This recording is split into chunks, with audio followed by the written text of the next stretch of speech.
Tom Martin, and welcome to another episode of A San Francisco Conservative, the new podcast series featuring yours truly, Tom Martin. I'm a lifelong journalist. I've produced for ABC News, CBS News, CNN, and I love having stimulating conversations with thought-provoking individuals, and that brings me here each and every time to hear from my co-host, Mr. David Parker, author of Income and Wealth and a San Francisco Conservative, and a new book of essays, which will be available any day now, if it's not already, Rome 476, that all provide great historical context. And we're talking going back thousands of years to frame issues that we're wrestling with today. If we had only paid attention to the history, we wouldn't be in this mess. And so welcome, David. It's good to see you. Nice to be here. Thank you, sir. Already I have a comment for you. We wouldn't be in this mess. We will certainly be in this mess. Those no doubt who don't about know it. history are condemned to repeat it. And those who do know are also condemned to repeat it. So I love that. Society loves messes. We can't wait for the next one. Oh my gosh. Yeah, exactly. Yeah, I can't. It sounds like it's not two roads that we can pick one. It sounds like we're doomed, but yeah, either road, gonna go dead end, either road. Okay. Well, I think there's reason for hope. I want to read a couple of paragraphs from a new Associated Press news article that just came to my attention. And I think there will be reason for hope for society. And I really want to hear your thoughts. But again, this is an article from the Associated Press, and it says, San Francisco board open to reparations with $5 million payouts. It says payments of $5 million to every eligible Black adult, the elimination of personal debt and tax burdens, guaranteed annual incomes of at least $97,000 for 250 years, and homes in San Francisco for just $1 a family. These were some of the more than 100 recommendations made by a city-appointed reparations committee tasked with the thorny question of how to atone for centuries of slavery and systematic racism. And the San Francisco Board of Supervisors hearing welcomed all of these recommendations. Do you have faith in the San Francisco Board of Supervisors? Faith? Yeah, I'm convinced. I believe they will do the wrong thing always. Yes, I have faith in the Board of Supervisors. When they talk reparations, the Board of Supervisors, it's so disingenuous. It's so, they know, for example, there are almost no Blacks left in San Francisco. This is an easy thing and makes them look good. It's pure politics because the price of housing is so expensive that the Blacks have moved out. And as many middle-class families have moved out to the suburbs. They can't afford this, what the Silicon Valley workforce can afford. Those people are 19 or 21 years old with starting salaries of between $100,000 and $200,000 a year. They don't care what the house costs, but everybody else does. But those busloads, Google busloads, are crossing the city left and right, taking those young workers to work. The city is being transformed. We don't want to change that. That's a natural transformation. Silicon Valley and San Francisco and the Bay Area are at the center of the world's future. Yeah. Nanotechnology, biotechnology, SpaceX, Musk, everything is here. Everything is here for the future. And so we're in 71% of Silicon Valley are foreign born. We're picking up the brightest people in the world are coming here. And they're making huge salaries and they're transforming the city. We're not going to change that. And then as a school teacher, my whole life, 40 years and 10 years as a volunteer, if someone were to ask me, what's the one lesson you take away, or the biggest lesson, and that is, do not underestimate people. I have taught all these years, and I've never felt that well, in this case, Blacks were any different than anybody else. And I work in a multicultural world as a jazz musician. They're all better than I am. There's no question in my mind that all people are the same. So it can only backfire when you just single out a group of people. We're going to give you all this money. If you want to fuel racism, that's a good way to fuel racism. Why don't we single out the Jews who suffered in the Holocaust? Why don't we single out the Asians who come here who fled really bad situations? every country in the world discriminates against some minority. That's the history of the world. And Africa is the biggest discriminator. Yeah.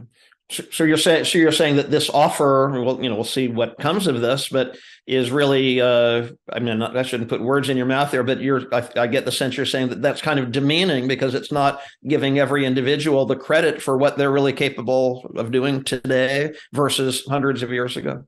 That's a good word. It's demeaning. If I were a black, I wouldn't take it. It's really demeaning. It's at the end of slavery. At that moment, yes, they could have given 40 acres. That would have been fine, but they didn't do it. Well, Lincoln was shot, and Johnson was a Southern bigot, and he just nixed that whole thing. But had they done it there, that would have been okay.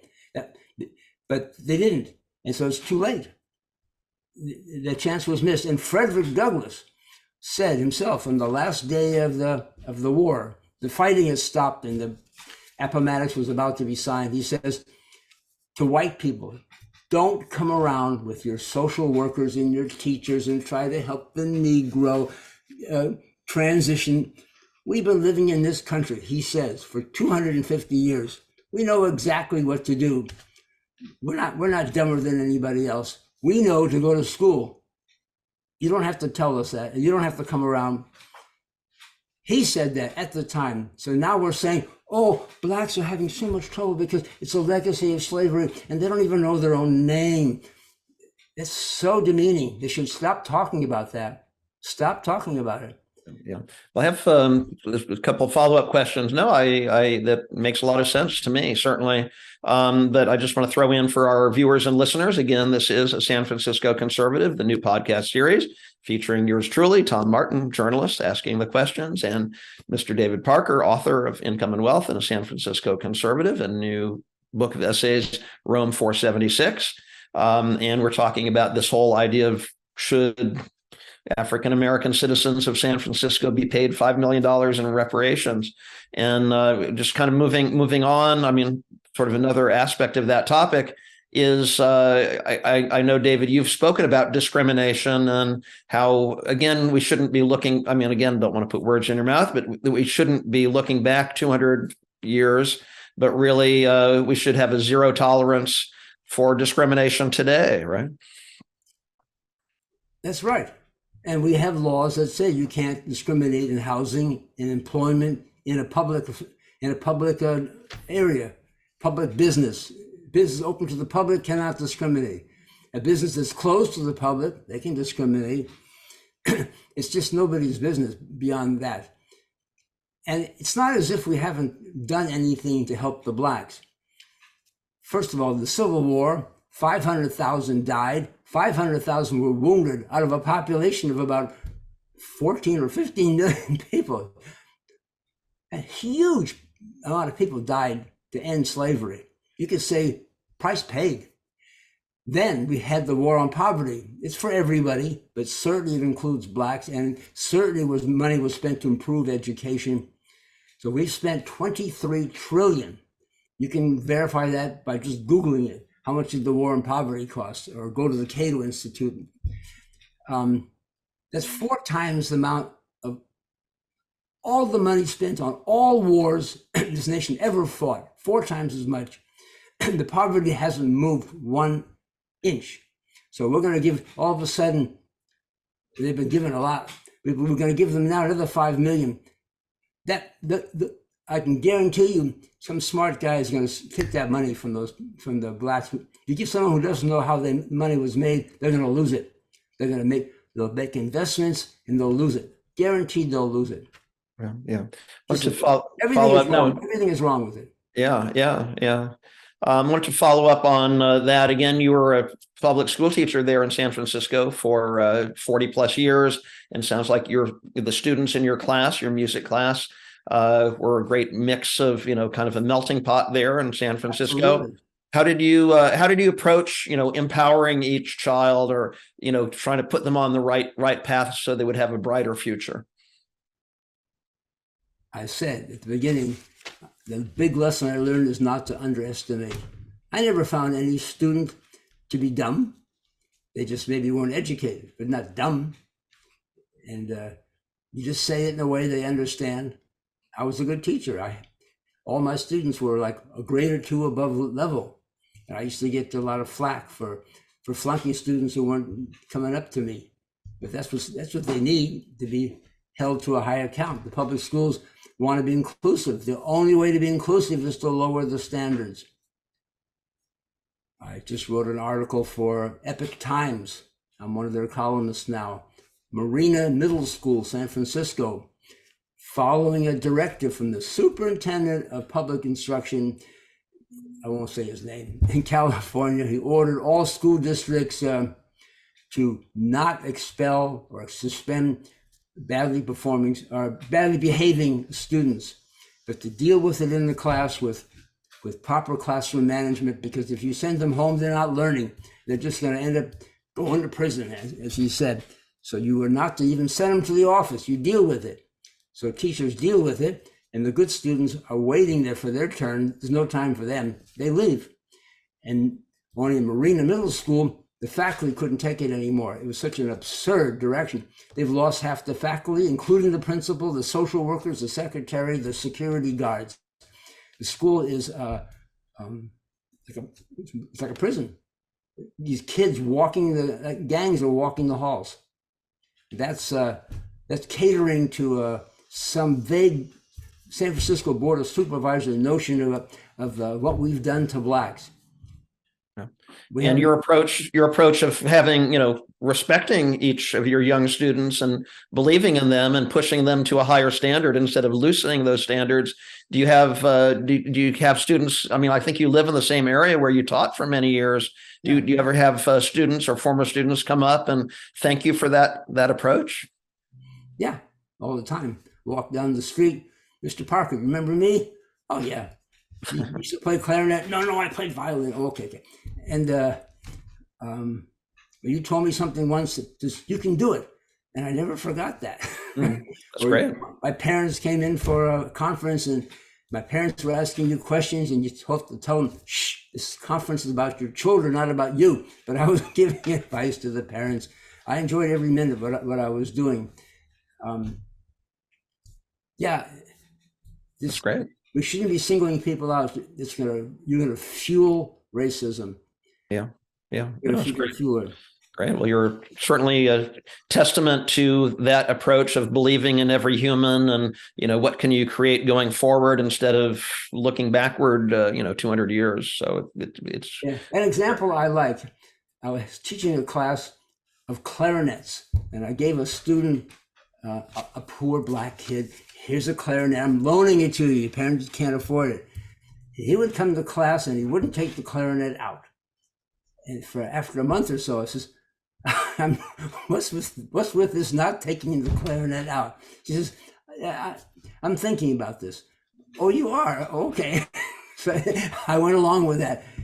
He never practiced. There's other students who would love to have this clarinet. I gave it to you because I had a feeling you would benefit, but you don't take it out. You don't practice. I said, I'm going to have to take it back from you. And then, for some reason, we were sitting in the cafeteria. I guess my room was being used for painting or something. And somebody walked by on the sidewalk. We could hear it from the cafeteria. A huge boombox. And they're playing a tune that was a pretty cool tune. And the student stopped. That bass line is wrong. That's the wrong bass line. This is how it should be. I go, holy cow, the guy's a composer. He's like Einstein. Wow. That's great. I love that. That was so reassuring. My instinct was right. Give that kid an instrument and not take it back because he wasn't practicing. He wasn't ready. He wasn't ready to take it out. Wow. Now I was ready. Okay. That's a good story. I like that. Well, we have so many great stories, and I encourage our listeners and our viewers to hear and read more of David's great stories in his books, Income and Wealth and a San Francisco Conservative, and his new book of essays coming very soon, Rome 476. You can find all of these books for purchase on his website, davidparkeressays.com, and you can find them on amazon.com as well. In closing, David, is there anything you'd like to say about your books? Well, all my books, in fact, the title of my newest book, Rome 476, is saying that the lessons in the past especially from the 5th century Athens, 1st century Rome, and 18th century Age of Enlightenment. When you read those works, if I read them to you out loud and didn't tell you who it was, you wouldn't know when it was written. Those guys and gals sounded like we do. The same subject, the same approach to it, the same words, only in a language and understanding far more sophisticated than we are. Those are 3 high points in human history. We're at a very low point in civilization now. We're fooled because our science and technology is high, and we're, in 5 seconds we discovered the cure for COVID with messenger RNA. All that's pretty cool, but that's not. But in general, the population is not sophisticated. I've been telling people about my title of the Rome 476. They go, "What does that mean?" What does that mean? That means in school they didn't know that's the fall of Roman civilization, and 1,000 years of Dark Ages and the Renaissance, and 500 years to get back to where they were. 2,000 years lost. 1,500 years lost. Yeah, so, yeah. We are a lost generation. Yeah, no, We're it's still time suffering from that fall of Rome. Yeah, well, excellent books, and time to catch up. And I can't resist throwing in one more thought for you. I was speaking with somebody at a little coffee shop near here the other day, and somehow the name, Madam C.J. Walker came up. And so a friend of mine collects African-American memorabilia, happens to be a white fellow like myself, but fascinated Frederick Douglass and Harriet Beecher Stowe and so on, and Martin Luther King, of course. And I said, yes, the first Black millionaire woman in history. And she said, no, Tom, she was actually the first woman millionaire of any race. And it's like, my goodness, I didn't know that. And again, that was, decades prior to, integration of schools and busing and all that stuff. But in the Voting Rights Act and whatnot. But I guess that was a lesson to me to not stereotype anybody. And like you are teaching us, remember that every person is really capable of great things. Every person is capable. You just have to want to. Madam Walker wanted to do business, and she had, like Andrew Carnegie and certain people, she grasped, or Rockefeller, she grasped certain underlying truths. And I saw a film on her.